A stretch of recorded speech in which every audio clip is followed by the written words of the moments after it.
বাউফলে চরম বিদ্যুৎ সংকট, গভীর রাতে শুরু, সকাল ছাড়া মিলছে না আলো। শিক্ষার হার অনুযায়ী পটুয়াখালীর সবচেয়ে অগ্রসর উপজেলা হিসেবে পরিচিত বাউফল আজ চরম বিদ্যুৎ সংকটে ভুগছে। প্রতিদিন রাতে 12টার দিকে কিংবা তার কিছু আগে পরে শুরু হয় দীর্ঘ সময়ব্যাপী লোডশেডিং, যা কখনো কখনো সকাল পর্যন্ত স্থায়ী হয়। এই পরিস্থিতিতে চরম দুর্ভোগে পড়েছে উপজেলার সাধারণ মানুষ।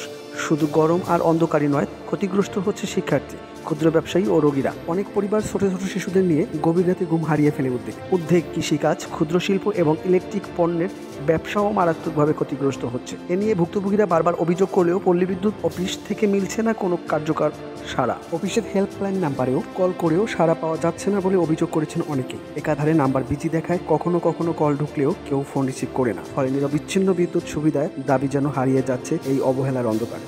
বাউফল ইউনিয়ন সহ উপজেলার বিভিন্ন এলাকার সাধারণ মানুষ এই পরিস্থিতি থেকে পরিত্রাণ চেয়ে উপজেলা প্রশাসনের হস্তক্ষেপ কামনা করেছেন।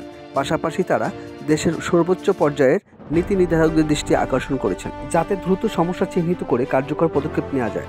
বাউফলের জনগণের এই ন্যায্য দাবিকে গুরুত্ব দিয়ে সংশ্লিষ্ট দপ্তরগুলো দ্রুত পদক্ষেপ নেবে, এটাই প্রত্যাশা।